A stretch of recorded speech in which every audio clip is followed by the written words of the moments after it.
વિદ્યાર્થી મિત્રો, આપ બધા વિદ્યાર્થી મિત્રોનું હાર્દિક સ્વાગત છે આપણી યુટ્યુબ ચેનલ ગુરુ જ્ઞાન શાળાની અંદર।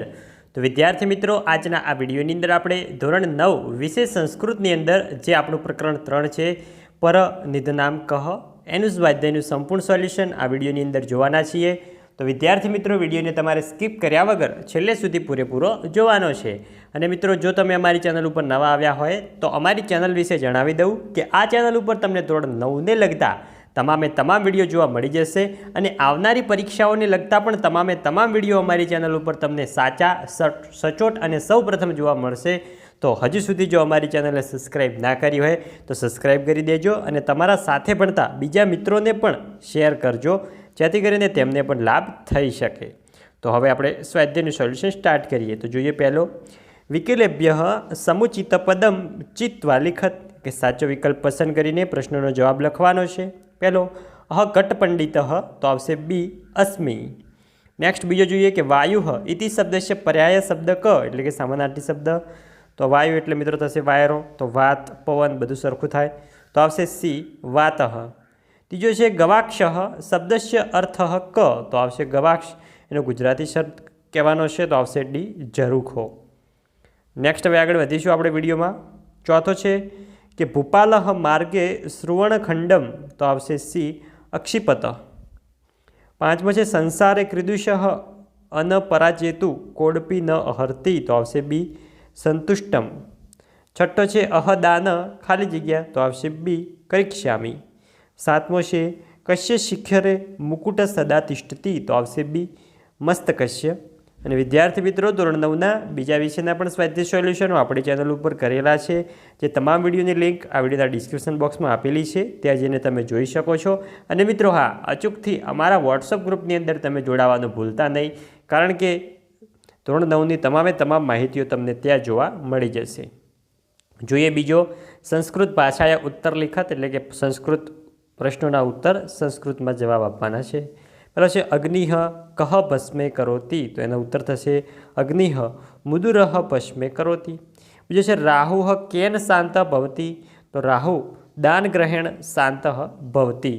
ત્રીજો છે સંતોષ એવ કશ્ય પર નિધનમ, તો સંતોષ એવ પુરુષ્ય પર નિધનામ।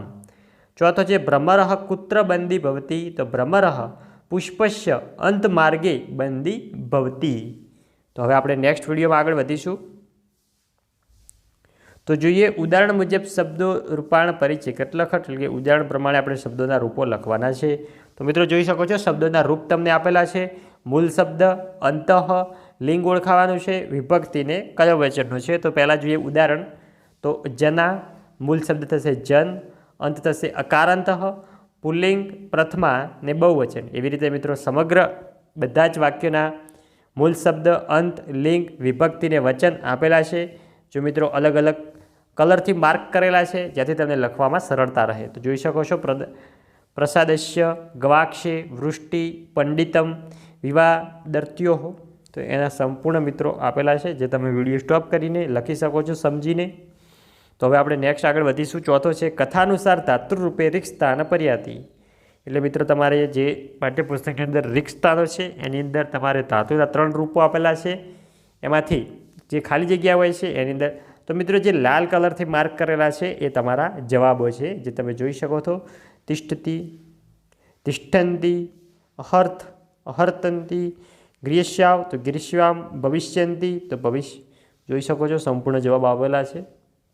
નેક્સ્ટ આગળ વધીશું। પાંચમો કે શિરકાનું રૂપ ધાતુ રૂપાણ પરિચય લિખત, તો ધાતુ રૂપ, એનું ધાતુ, એનો કાળ, પદમ, પુરુષ ને વચન સંપૂર્ણ માર્ક કરીને આપેલા છે।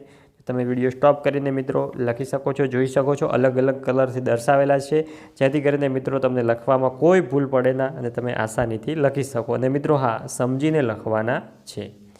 જોઈએ છઠ્ઠો કે કોષ્ટિકેશુ પ્રદાંત પદાશ્યાની પ્રયુજ સંસ્કૃત વાક્યાને રચત, એટલે કે કૌંસમાં જે સંસ્કૃત શબ્દો આપેલા છે એનો ઉપયોગ કરી અને મિત્રો જે તમને ગુજરાતી શબ્દ આપ્યું છે એનું સંસ્કૃતમાં કરવાનું છે। તો પહેલો છે રાજા યુવકને જુએ છે, તો આવશે નૃપ યુવક પશ્યતિ। બીજો છે લોકો સભામાં જાય છે, તો આવશે જનાહ સભા ગચ્છતિ। ત્રીજો છે ધારા દેશના ગુણોની પૂજા થાય છે, તો ધારા દેશે ગુણાના પૂજા ભવતી. ચોથો છે ભોજ પ્રજામાં પ્રિય હતો, તો ભોજ પ્રજાસુ પ્રિય આસિત. પાંચમો છે અગ્નિ મુદગરને બાળે છે, તો વહી મુદર દહતી. નેક્સ્ટ આગળ વધીશું. સાતમો કે માતૃભાષાની અંદર ઉત્તર લખવાનો છે, એટલે કે આપણી માતૃભાષા ગુજરાતી છે, તો આપણે ગુજરાતીની અંદર પ્રશ્નોના જવાબો લખીશું. બરાબર છે. રાજા ભોજ કેવા હતા? તો રાજા ભોજ વિદ્યાપ્રિય, કલાપ્રિય અને પ્રજાપ્રિય હતા. બીજો છે યુવક પોતાને કટપંડિત શા માટે માને છે?